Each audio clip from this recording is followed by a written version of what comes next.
But why do you think you got ill in the first place when you were 15? Yeah, I think a combination of factors, and I think one of the things that makes ME so complex, and it's not just one thing, I had a very poor diet, as I mentioned. So physically your body wasn't getting, you were growing, but physically your body wasn't getting sufficient nutrients. Correct. Well, that would make sense. Absolutely. Yeah. I also, you know, I'd had the IBS and some warning signs with those kind of things. So then the body would close down more because what you were taking in, it couldn't wasn't getting absorbed. Yeah, exactly. Okay. And, you know, I believe there's probably a genetic component. So, you know, why does one person get ME, another person get heart disease? You would feel you were maybe weaker or not as strong as the average person? Possibly, okay. Yeah. And I also had a lot of emotional stress as a child. As I mentioned, I was bullied at school, and home environment wasn't always as ideal as it might have been. So there was kind of all those factors together. And looking back, I mean, people always used to say to me as a child, you know, I was hyper and I would talk very quick. Everything was always so fast. Yeah.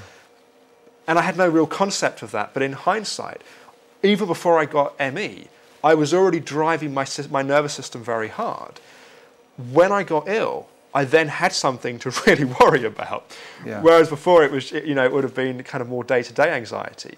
So let's just go back to finish the story. So you came back to London from university, having graduated with great grades. Yeah.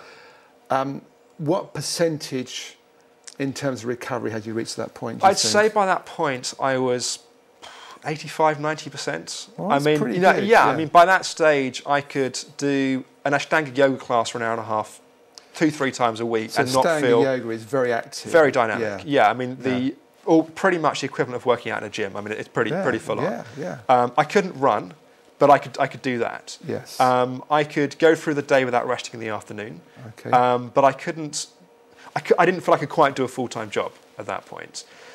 But that final phase was a 6-month kind of period of just time to heal almost. You know, I was in a healing state. I'd done a lot of the things to do. I was practicing my yoga very regularly. I started work as a therapist in the tools that I'd learned. I went into partnership with the person I trained with. And I just got stronger by the month. I think most people in those kind of situations, they have a kind of a benchmark of when I can do this, then I know that I've recovered. For me, that was to be able to go for a run and properly push my body and not feel unnatural ill effects afterwards. You know, the first time you run in 7 years, it's going to a bit painful the next day. Yeah. But not to have a kind of, you know, in chronic fatigue ME, there's what's called delayed fatigue, where you do something and it hits you a couple of days later. Okay. And to not have that as a reaction.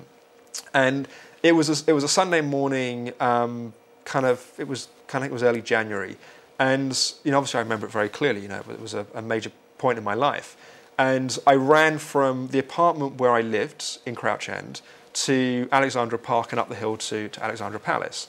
You know, I say I ran. I kind of ran a bit and walked a bit, but I was at the limits of my fitness, and I was able to push that. Once I'd done that, and there was no ill effect. Obviously, then running and exercise became my love because I hadn't been able to do it for so long. That was the point that, in my mind, I knew you must have felt that great, I'd recovered. Yeah, it was incredible. Yeah. I mean, it was. I almost jumped up and down afterwards, didn't you?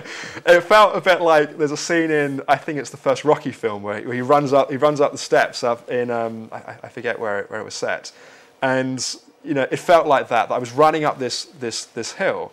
And I wanted to kind of stop someone and say, "Do you realise what's just happened?" It was incredible. Something that, as a teenager prior to ME, you know, the thought of going running in the morning was a little bit like you do it because you're trying to get, you know, you don't particularly want to do it. Yeah. And it was, you know, I don't want to be too corny, but it was kind of a spiritual experience. Yeah, I understand.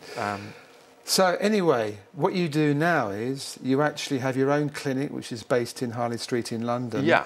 Where you treat people with ME and chronic fatigue. And we don't have so much time left, we have about 5 minutes or so, but